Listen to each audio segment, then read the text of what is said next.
po kita. Baka po pauwi pa lang. Oo. Ayan. So, thank you. Ayan, ayos ko lang yung aking Yan. Okay. So, thank you, Fiona, for um, facilitating ngayong ating Gmeet for this time. Ayan. So, thank you, Kirsten. Ayan, nandito siya ngayon. So, before we start, ayan, so short announcement. Ayun, 2 weeks na lang, mali, 3 weeks, I think, or 2 weeks, yung ating Overcome Youth Conference. Ayan, so ito yung isa sa mga pinaghahandaan.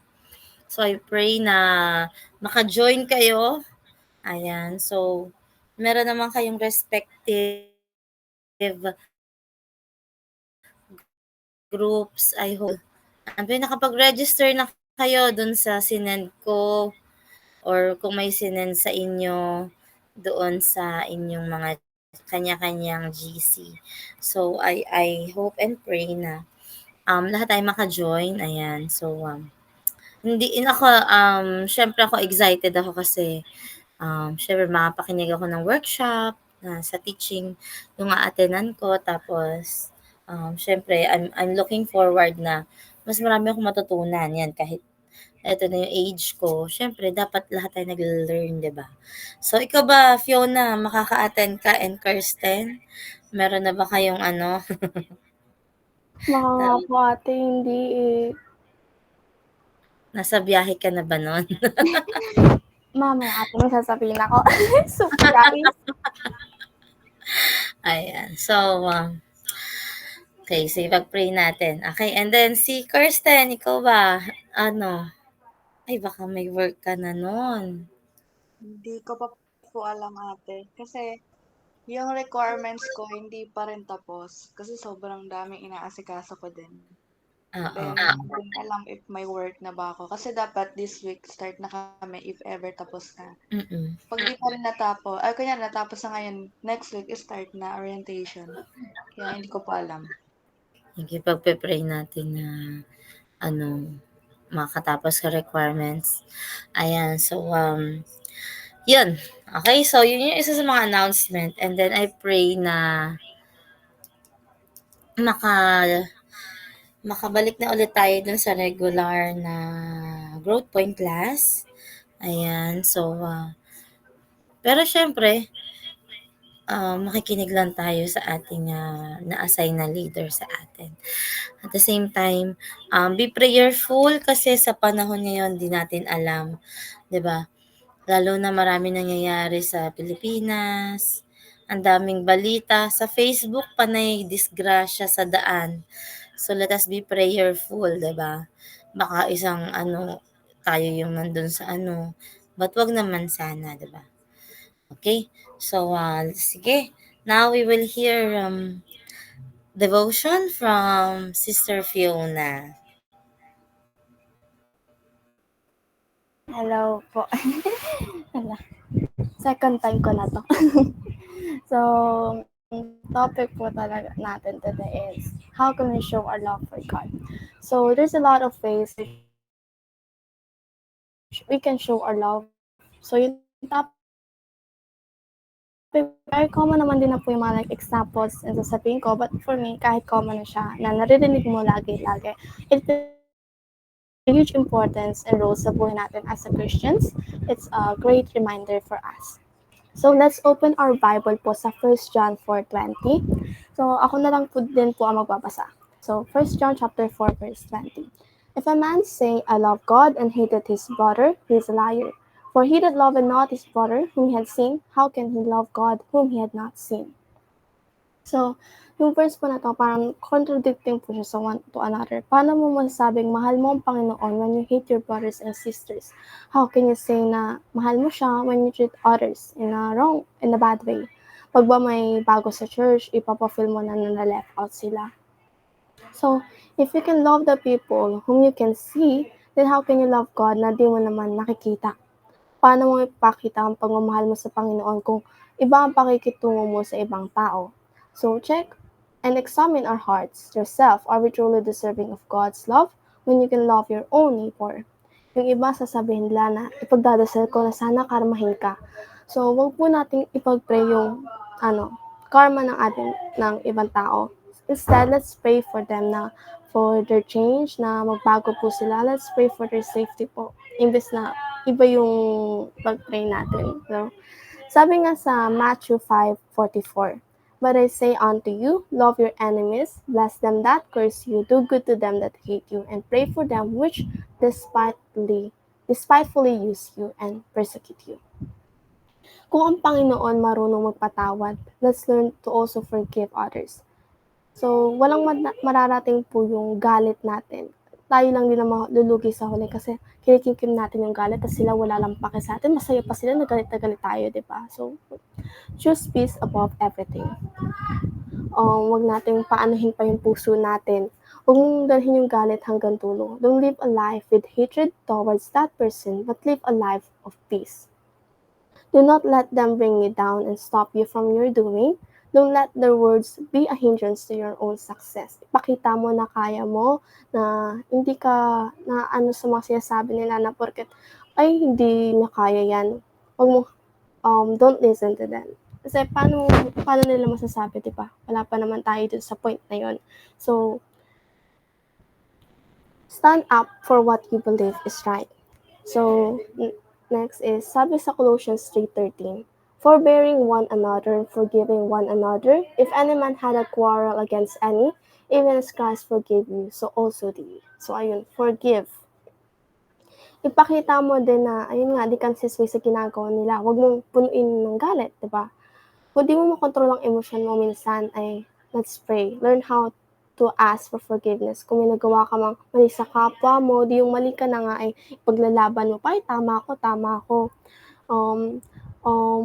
Dapat aware tayo kung mali na yung ginagawa natin, kung sumasobra na tayo sa mga nasasabi natin. But also remember na when we ask for forgiveness, don't expect them to forgive us. We ask for forgiveness to admit and repent for our mistakes.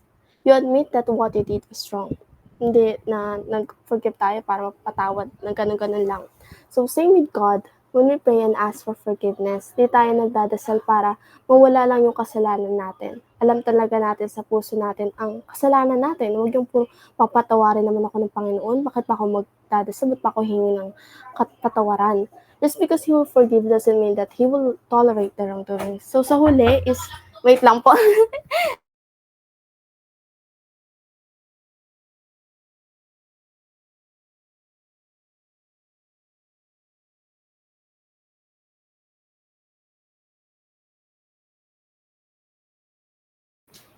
So, ayun, pasensya na po, ayun. So, ayun nga. So, ayun, just because na may nagawa tayong kasalanan, hindi na tayo hihingi ng patawad. So, pag, yun, kakarmahin din naman tayo sa dulo. So, have compassion towards your brother and sister. Tanggalin mo yung inggit na nararamdaman mo sa mga kaibigan mo. May nakita ko or nababasa na may tinatawang galit o inggit yung babae sa kaibigan niya, tapos binabackstab niya patago dahil nga sa inggit. So, once na something consume us is talagang hindi mo na nakokontrol at kung hahayaan mo lang. Kung magpapairal ka sa inggit o galit. So, clean our heart and mind. Do not harbor any ill intentions to your neighbors or friends. Kung may problema ka sa kanya, then it will be better to say it in front of her. Kung may masamang ginagawa ka kaibigan mo, then tell her. Yung sisiraan mo siya, sabihan mo siya para matuto siya. So, para aware na din siya, di ba? So, kung hindi mo sasabihin sa kanila yung pagkakamali niya, edi sino magsasabi? So, temptations is always there talaga, at para maiwasan yun ay ang pagkakaroon ng closer relationship with God. Kahit nga Kristiyano, yung nadadala din sa mga ibang kamundahang bagay. So, minsan pag di natin agad nakukuha yung gusto natin, naggalit agad tayo. For example, we ask for something, pero walang pera, kulang yung pera natin. So, nagre-rebelde agad tayo na kesyo bakit ayaw, ganon. So, minsan nakakagawa pa ng masamang bagay. For example, magnanakaw ka. So, mangupit para lang mabili yung gusto mo. Kung di mo natin ma-achieve yung want natin, then di ito yung like, really learn from you. Maybe di pa ngayon, but someday, yes, or maybe di talaga para sa yun, and maybe may plano pa siyang iba. If it's the Lord's will, then He will give it to you. But if not, then He will make ways to tell you no. So, actually, just, ng mga months ago, mga last month, pumunta ako ng Quezon, dito po si mama.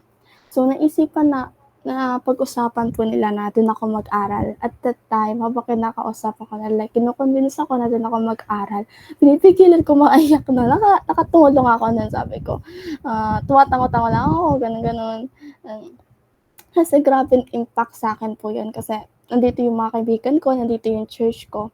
So, parang ibang environment sa akin kasi wala talaga akong halos kilala doon. So, sabi naman po nila na nandiyan lang yung mga kaibigan. So, yun. Pero nandito yung pamilya mo, ganun po. So, syempre, yun nga, napalapit ako sa mga tao dito. So, ang hirap naman na mag-move on. So, like, finally, nagbabayolin na ulit ako, tapos ganito naman yung mangyayari. So, nung nagsabi ako kay Ate Sandy nun, sabi ko, di ako iiyak. Ngayon, magkukwento kay Ate Sandy. Tapos, tinanong niya ako, okay ka lang ba? Sure ka ba? Doon ako naiyak. Sabi ko, hindi po, ganun. So, ayun, nag-pray kami ni Ate Sandy noon. So, sabi nga, if it's the Lord will nga ba, na doon ako mag-aaral. So, nagtagal din. Siguro after a month. So, tinanong pa ako nila, tita, tas ng kuya ko, yung pinsan ko po, kung sure na ba ako, okay lang ba ako na doon na ako mag-aaral. Siyempre, deep inside sabi ko, hindi naman, hindi pa, ayoko. Pero para sa akin, kung anong gusto ni mama. Since si mama kasi nagpapaaral sa akin, so go with the flow lang ako kay mama. Na sa kanya naman kasi yung decision. Kasi hindi naman ako nagpapaaral sa sarili ko. So, ayun, mga just weeks na ba yun. So, pagtapos ng moving up ceremony ko, nagulat ako. So, ano sabi ni tita, na daw po ako mag-aaral no senior high. Kakausapin niya daw po si mama nun. So, ayun. So, na-move yung pag-alis ko. So, magiging sa college na lang po daw, lilipat. Doon ako magka-college sa Lipa. So, ganito po kasi nangyari nun. So, nung umuwi na po kasi kami noon. So, may tricycle po kami. Nakapagkwentuhan po si kuya dun sa driver, no? Tricycle na, daw, yung anak niya daw nakapag-aral sa, Blessed Christian School, nakapagtapos daw, tapos mura lang din. So, para kay kuya, baka Lord's will to, nakausap niya yung driver na, ayun, nakilala niya yun. So, pinuntahan namin yung school that time, yung Blessed. Kaso, wala yung strand na gusto ko doon. So, ayun. Pero second na pinuntahan po namin is yung Olfu. Yung dun lang sa bago mag-SM. So, ayun. So, di ako nakapasok sa Blessed kasi wala yung strand na gusto ko doon. It was a great thing for me din na dito pa ako mag-aaral dahil dun kay kuya, kay Manong. So, siguro ko din nakausap ni kuya, hindi din kakausapin ni tita din si mama para pakiusapan na dito ako mag-aaral. So, ayun. Grabe yung tuwa ko po nun. So, deep inside, kinikilig ako. Tinatanong ako ni kuya, masaya ba ako? Tapos, syempre, tumatango lang ako. Pero yes, I was actually so happy po nun. Excited ako magkwento. Pero sabi sa akin ni mama, huwag daw muna ako magsabi sa iba.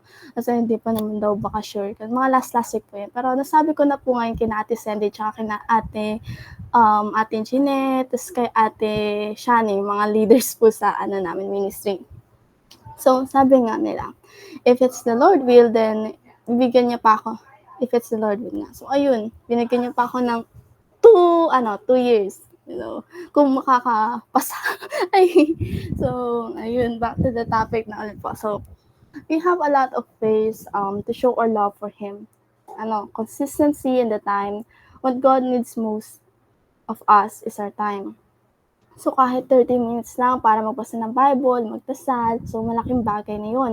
So, maraming ways po tayo para ipakita natin ang pagmamahal natin sa Panginoon. Pero, marami ding rason ang pwedeng ibigay natin para di gawin yun.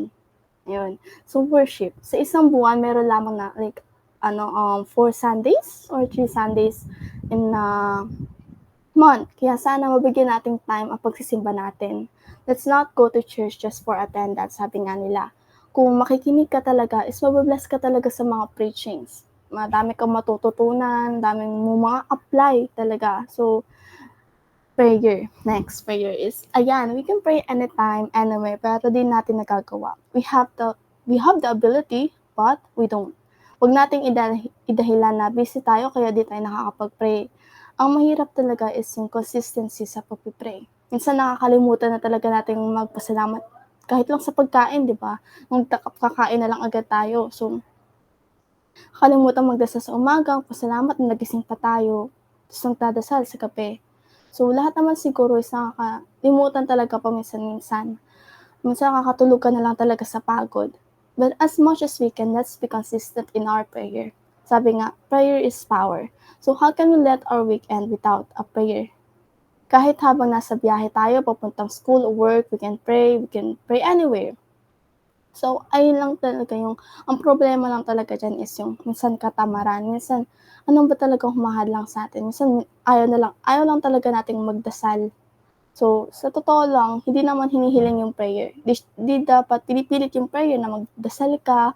So, yun, when we pray wholeheartedly, nasa puso. So, we just don't pray when we need for something. Huwag naman natin gawin like parang genie yung Lord na, gusto ko po to, ganun.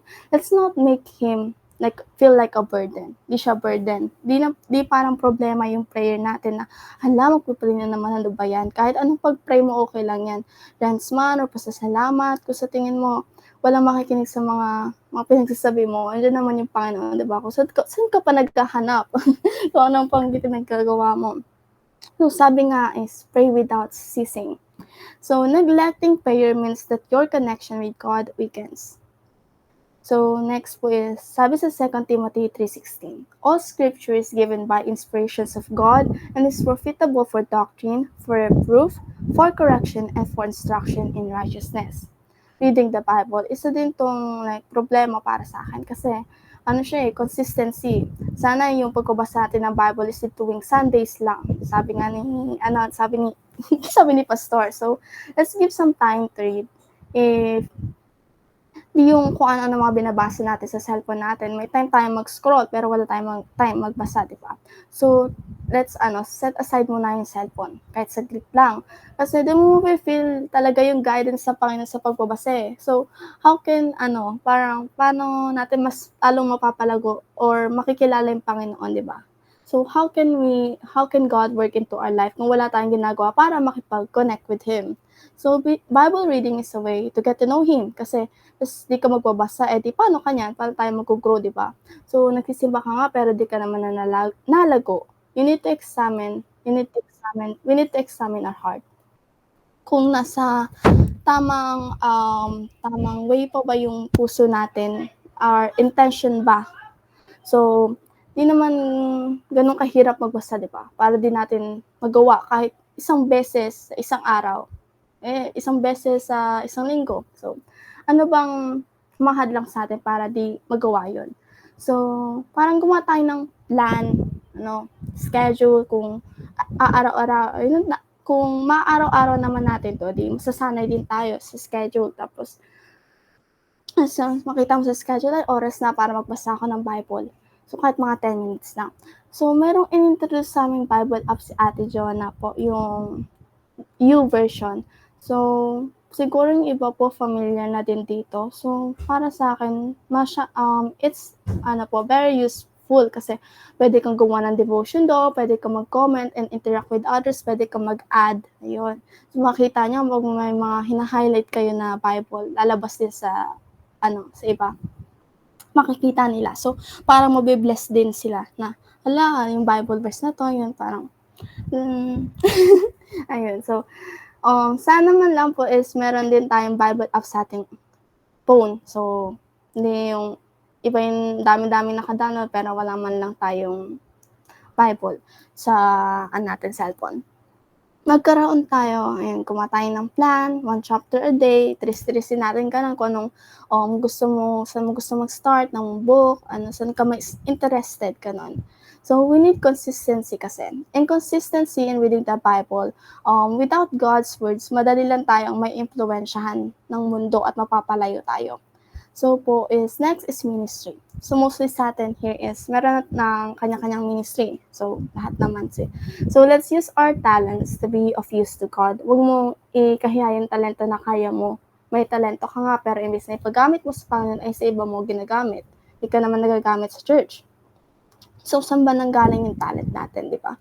So, for example, kumakanta ka pero imbis na sumali ka sa choir ng church, ay kumakanta ka ng like mga worldly songs, karaoke ka lang, o di ba? Kung sasali ka sa choir, di mas magagamit yan. Makakapakinig po, mabibless pa yung mga nakikinig. So, why not make use of it? So, God gifted us, each of us, a different expertise, may kanya tayong talento, kakayahan, abilidad, and we should enhance or improve it. Swerte tayo kasi buong buo tayo, di tayo, like, we're not, physically disabled, ganon. So, we're really truly blessed. Nakakapagsimba tayo. Nakakapagbasa tayo ng Bible. So, when we're serving God, we just don't stand there. Tumutugtog tayo pero andun ba yung puso natin to serve? Tumutugtog ka nga pero mali naman yung tono kasi hindi ka nagpo-practice. Kumakanta ka, tumutugtog pero sa mismong service, walay na. Are you giving your all? Nagpo-practice ka ba sa bahay? Kahit ilang minuto lang, kung practice ka ng umakanta ka, mga 10 minutes ba? Ganun. So, not everyone nga is given an opportunity na lahat di naman nabibiyaan ng artistic skills. Ako. Pero, so, singing skills at iba pa. But we must also remember that ministry is a commitment. Di siya burden. Di siya yung pilit lang. Nag-work ka kasi pinilit ka, pero wala talaga dun yung puso mo. If you have the heart to sing, then go for it. Kaya yung i-enhance. Huwag kang manghinayang agad na, ay, ang gaganda nilang kumanta, ko na parang, baka pumangat na yung kanta nila. So, paano masasabi ko, di mo pa natatry, diba? So, let's try it. Yan. Malay mo, may gusto talagang kumanta sa unahan, wala lang talagang sasabi, wala silang talento, diba? So, mga bata pa naman, pwede pa naman yung ma-enhance yung skills. So, ayun, yung iba may talento ka, pero wala naman yung passion, di ba? Wala silang passion to serve. Yung iba, walang talento, pero may passion. So, the passion to be used by God, the passion to serve Him. And wag din tayong matakot na sumubok ng ibang bagay. Siguro para dito sa akin. So, yun. So, mahiyain din akong tao. So, di ako sanay na interact sa ibang tao na di ko talaga close. So, pag kasama ko yung mga kaibigan ko, din lumalabas yung pagka-talkative side ko din. So, but little by little, nasasanay din ako. It's the interactions lang. The more you interact with them, the more na parang nasasanay ako. Kumbaga, little by little, parang na-overcome din ko siya. Though there's still part of it na nahihiya talaga. So, ayaw ko talaga yung tumatayo sa unahan, nagsasalita, ganun. Like recitations, pag di ako ready masyado, kasi nag-overthink ako na ano kayang iisipin nila. Baka pinagtatawan nila ako kasi nagkamali ako ng sagot. Kaya nahihiya ako minsan na mag-raise hand pag may mga tanong, kahit alam ko yung sagot kasi baka mali naman pala. Tapos pag minsan mali naman talaga. Sabi ko, buti na lang, di ako tumaas ng kamay. So, ayoko din talaga yung parang nagkakamali masyado kasi kaya lagi ako nagtatanong yung confirmation ba, the assurance, grabe sa assurance. So, kung tama ba ginagawa ko. So, when I'm new to something kasi, I tend to be parang alikagaga, na tanong ng tanong kasi ano bang gagawin, ganun. Parang kailangan ko ng clear instruction ba. Kasi bago lang ako doon, hindi ko alam yung gagawin ko, ganun. So, ilang beses kong sinasabi sa sarili ko na I can overcome this. I must overcome this, ganun, like wag mong isipin ano iisipin nila. So, sinasanay ko yung sarili ko na gano'n na kaya ko to. So, para sa akin, kahit ilang push mo, kung wala naman sa puso ng isang tao yon and ayaw niya din, matuto, mag-step forward, kahit ilang advices mo, di talaga yun gagana. Kasi wala naman sila yung parang spirit for it, the passion for it. Sasabihin nila magbabago na ako, but the spirit is not there, the passion is not on fire. Pinibigas mo siya pero wala.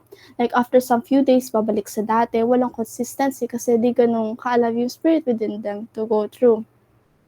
So, worshiping takes more than just skills. It's the intimacy with God that keeps us going, that keeps the spirit in us burning and fighting. Let's keep an intimacy with God. Let's be engaged and develop. And intimacy with God helps us in developing our character, our devotion, and our faith in Him. So, intimacy with God builds a solid foundation in our growth. And intimacy with God is a close relationship between you and Him na kayo lang nakakaalam, not between iba siya sa mga relationship niyo between you and your friends. Ibang-iba yung relationship with God. It's more like private. It's more than just sitting at the church, more than just reading and singing and praising. It's a closer personal relationship. We embrace Jesus as our Savior. Let's not forget why we're here. Let's not make Him na second option. Huwag natin siyang gawing burden. He deserves more than it. Let's learn to prioritize Him. Remember why you're in the ministry. God has called upon you and me, us. He believes in you, and what He just needs is for you to trust in Him, to believe in Him, to build a closer relationship with God. And also, para sa simbahan kung walang tao, di ba? So, let's bring people to God. Kung di natin ipapasa yung knowledge natin, paano lalago yung simbahan? So, kung tayo-tayo lang talaga, wala ka na makita pagbabago. So, let's share the word to God, to our friends and families. Sa mga magiging classmate natin this school year, ayun. So, yung mga bata sa simbahan, they will be our next generation. Turuan natin sila. Like, encourage, baka malay mo gusto nilang kumanta yung ibang mga bata. O tumugtog. Bata pa lang sila, let's train them. Let's encourage them. Malay mo may passion or talents passion or talents sila, di ba?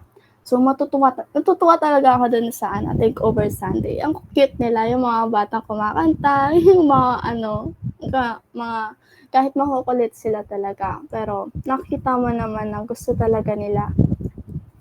Tapos yung mga nag-a-usher din na batang cute na binubuksan nila yung pintuan. Tapos yung sa mga bata din sa media, ayun. So, ang key point ko po today is, let's have an intimacy with God and build a strong foundation with Him. Let's encourage one another and have passion to serve for Him, the will to serve Him, di dahil napilitan tayo pero gusto natin. Let's remember to give time for Him, to have a consistency in serving and worshiping Him. Neglecting prayer weakens our connection with God, and inconsistency in reading the Bible drifts us away from God, and we can easily be influenced by the world. Kaya importante ang pagbabasa at pagdadasal at pagsisimba. So, ayun lang po. Thank you po.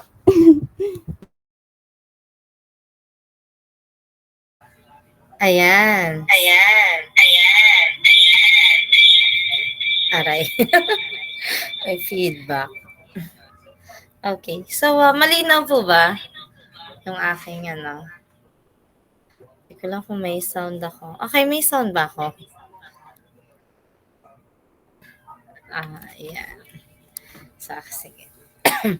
Ayan, so, thank you, Fiona, for sharing your personal blessing, experience, and ano yung desire mo pa.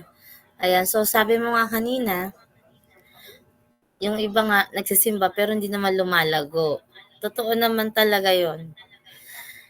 Nakakalungkot na may mga ganon na nagsisimba lang sila,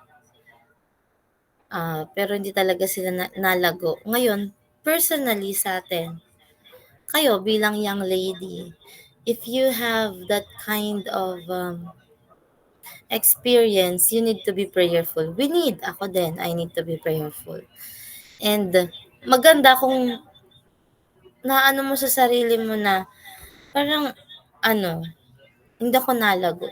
So, doon pa lang binibigyan ka ng Panginoon ng wisdom na kailangan maging intimate sa Panginoon, mas lumalim sa Kanya. Sabi nga din ni Fiona kanina na tayo-tayo na lang, 'di ba? So, nakakalungkot kung tayo-tayo na lang. Masaya ako may mga bagong visitor na nag-involve or mga bata na nag-i-involve. Ayan, na magpatuloy sila, 'di ba? So, ang sarap sa pakiramdam pag may nakikita kang next generation. At the same time, may nakikita kang ikaw mismo na nag-follow up, nag-encourage, na nagpapatuloy sa gawain ng Panginoon. Okay? So, maganda yung ganong feeling because ibig sabihin, yung pagmi-minister natin, ang pagmi-minister kasi, syempre, tao yan. Nakakapagod, minsan, nakaka-discourage, pero pag ginagawa mo para sa Panginoon, kahit minsan pagod ka, ayan, so, bine-bless yan ng Panginoon. Ngayon, nakatingin ang Panginoon sa puso natin, 'di ba? So, nakakalungkot yung iba na nasa ministry pero mali. Mali yung motive, mali yung puso.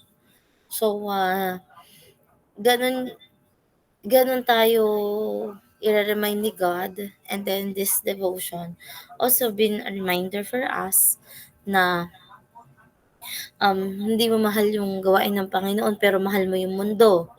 Importante yung mga kaibigan mo sa labas kaysa mga Kristiyano mong kaibigan, or kinakain na yung oras mo ng mundo kaysa sa ginagamit mo sa Panginoon. So, 'di ba? Kailangan natin i-balance. Yung mga kaibigan nyo sa labas, sa eskwelahan, sa bago nyong school, dapat yan, madadala nyo sila sa Panginoon. Ma-share nyo sa kanila. May purpose, kaya andito pa tayo ngayon. Si Fiona may purpose, kaya binigyan ka pa ng 2 years to stay here at Laguna. Ayan. So, 'di ba? May purpose 'yan. Not only for the sake of friends, but you grow more in the Lord. Kasi pwedeng sabihin natin, okay, sa ano ka na, saan nga ba mother mo? Sa UAE. Ayan, doon ka na mag-aaral. 'Di ba sa abroad ka na din? Oh, pwedeng Sa gano'n. Hong Kong po yun ah. Sa Hong Kong, ayan. Akala ko, 'yan, 'di ba? Paano pag sabi ng parent mo, "Oh, sa Hong Kong ka na." Wala kang magagawa, may passport ka na, ganyan. So, gawin mo lang din yung best mo kung doon ka magka-college sa Hong Kong, 'di ba? Ayan, so, o kaya tawag dito kung magka-college ka sa Quezon, ayan. So, kung saan kayo dadalhin ng Panginoon, gawin niyo yung best niyo na marami pang makakilala sa Panginoon through your life, 'di ba? Sa buhay natin na 'to. Kasi ilan ba ang buhay natin? 'Di ba isa lang? O saan mo gagamitin 'yan? So, use it wisely. Kung magboboto ka na, vote wisely sa'tin. Yung isang buhay natin, use it wisely. So, gamitin natin ng tama na maglingkod sa Panginoon. Ayan. So, thank you, Fiona, for the reminder. At ang saya sa pakiramdam, 'di ba? Pag may nakikita kang bata, 'di ba, naglilingkod sila sa Panginoon. Parang dati kayo lang 'yon. Ang liliit nyo. Tapos magkakaibigan kayo, tapos ngayon malalaki na kayo, may kanya-kanya na kayong mundo, ayan. Ang saya sa pakiramdam na ikaw mismo bilang kabataan, meron kang mga bata or kaibigan mo na na-invite sa church, lumago, may ministry na din. Yun yung isa i-goal nyo, okay? Habang hindi pa kayo college.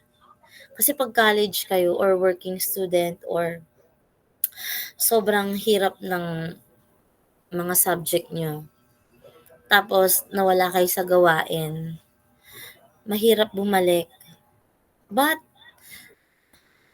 pwede, okay? Huwag kayo mahihiya. But yun nga, be prayerful every time, wherever you go, anong decision nyo. At saka yun, dahil bata pa kayo, I need to obey to your parents, 'di ba? So, blessing at Fiona, yan, nakapag-lead siya ngayon ng devotion. And then next week will be the last from our leaders. Ayan, kasi ano na tayo, ano na ulit siya, scramble talaga. Ayan, so, I'm so blessed to hear and be with you dito sa ating online. Kanina may nakikinig. Sabi, ano yan? Sabi ko, ano po, high school ladies po. Ay, maganda yan. Sana doon sa lugar namin. May mga high school din na nagba-Bible. O, 'di ba? May mga dumadaan dito kaninang borders namin. Natutuwa sila na may ganito tayong online. Nakinig pa nga si nanay kanina. Ayan. So, nahuli inggit siya. Sana meron din daw sa lugar nila. Ayan. Na ganito. May mga high school. Kasi, ang sabi niya kanina, ayan, yan nahahati yung utak ko. Nakikinig ako kay nanay. Tapos, at least ano naman ako, screen record. Mapapanood ito sa YouTube. Ayan. So, sabi niya kanina bata pa lang nabuntis na.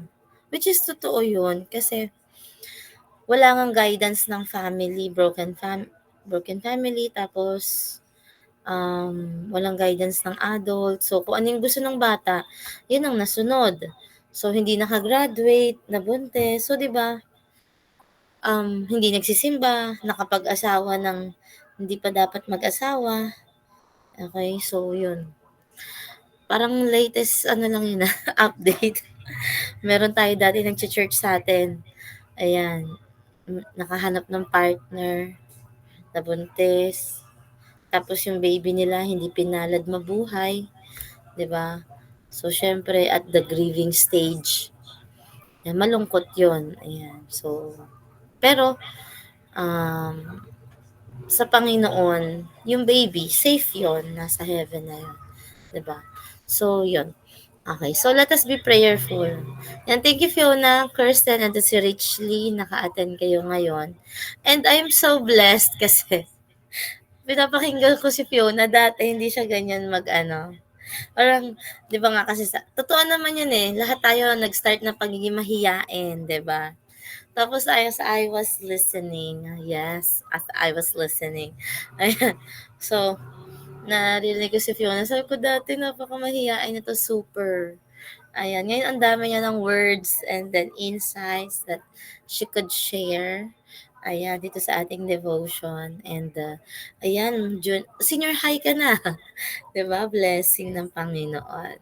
Okay, and then, syempre with awards. Si Kirsten, college na. Si Richly naman, senior high na din. O, 'di ba? Congratulations. Ayan, so nasa next journey na kayo. So I'll just pray for you. And also you pray for each other. Kasi natin alam kung ano yung ibibigay sa atin ng Panginoon, ng mga pagdadaanan natin. Whether it's a challenge or it's a blessing, let us be grateful kung ano yung meron tayo. At kung minsan may prayer tayo na hindi ibinibigay ni God, it means may better siyang plan para sa atin. Okay? So, thank you, Fiona. Ayan, sa ating devotion. Ayan. So, and then, let's have a short question. Ayan, Q&A tayo. Ayan. So, sige. Ito, I don't know if meron kayo experience na naging ganito. In your, yan, ngayon, meron kayong mga pinagdadaanan. Okay. So, yung pinagdadaanan nyo, may purpose naman ng Panginoon. Though hindi natin alam full. Pero at the end of this, may isa ba kayong question na itatanong sa Panginoon? Kunyari, matay na tayo. Meron ba kayong isang question na you wanted to ask God in heaven? Na Lord, bakit ganito? Ayan. So, di ba? Wow. Ang lalim ng question. So, sige. Bigyan ko ng 10 seconds to think. Meron ba kayo isang question na itatanong? Ayan. Sino yun? May natawag ba sa akin? Ayan, hindi sa akin yan. Ayan, so akala ko sa akin. May isa ba kayong question na itatanong sa Panginoon kapag tayo ay tinawag niya na nasa heaven na tayo? Ayan. So, unahin na natin yung bagong dating. Ayan. Ano, wala si Rich Lee. Okay, Kirsten. Ayan, tapos siya si Fiona. Tapos, and you have question. Andyan na po si Rich Lee, ate. Pinasa na agad kay Rich Lee. Ayan, Rich. Ayan, I don't know yung signal ko kung okay ba. Ayan, meron ka ba isang question na gustong itanong sa Panginoon kapag nasa heaven na tayo? Sino po una? Ikaw. Sasaluhin ka sana ni Kirsten kaso bumalik ka. So, ayan, ikaw na.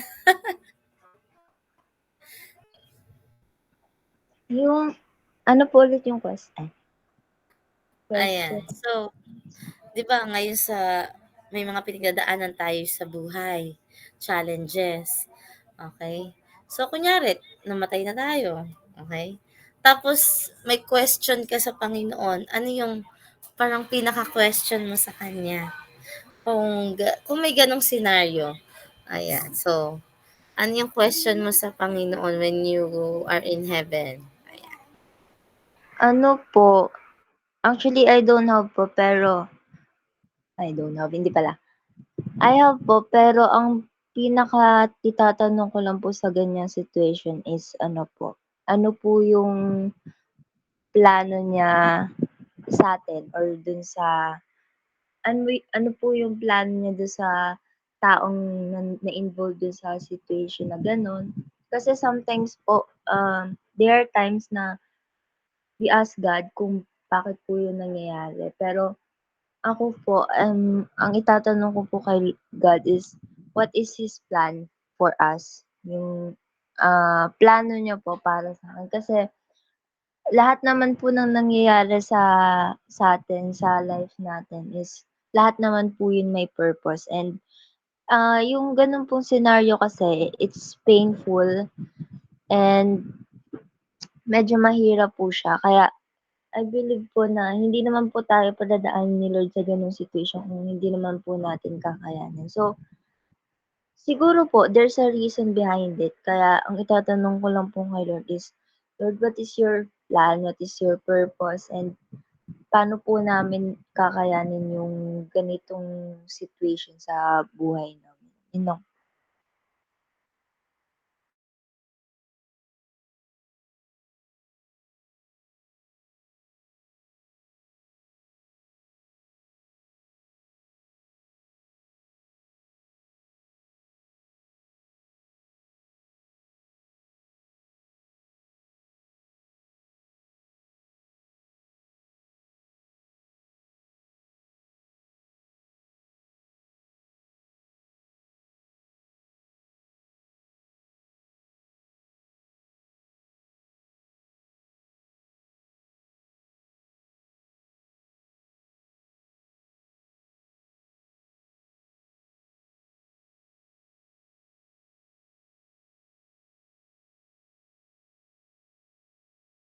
Imaginative. Paano po? Kahit ano po ba? Okay. Ano ba?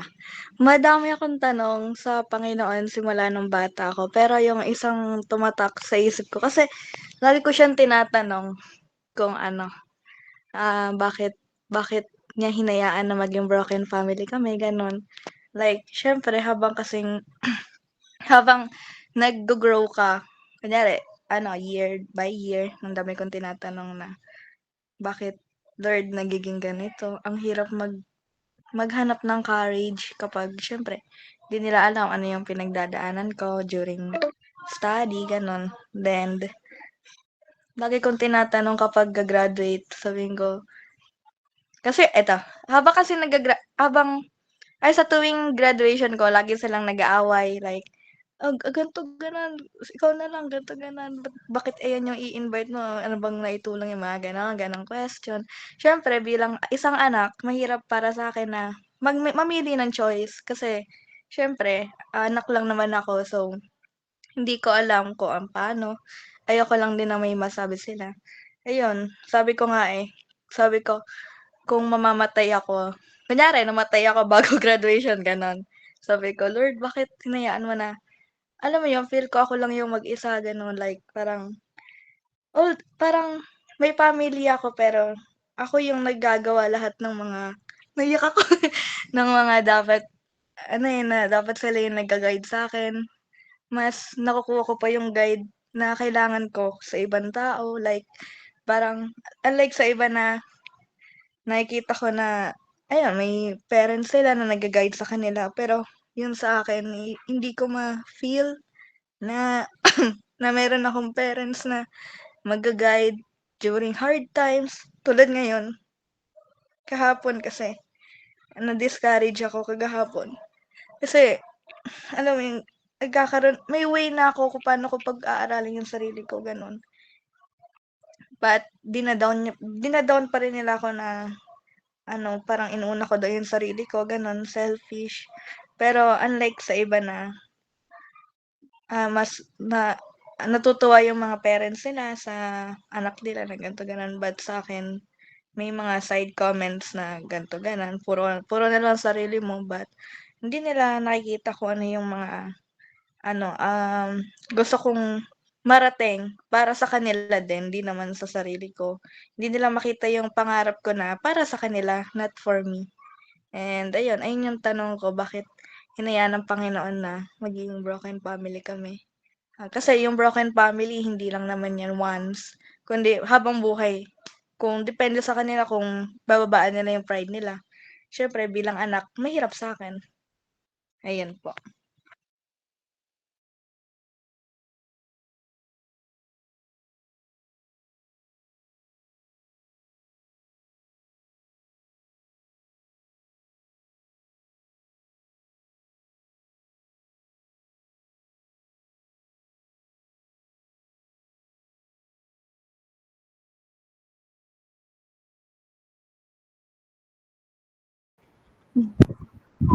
Wala po talaga akong maisip na question, pero feeling ko mamaya madami akong maiisip pagtapos.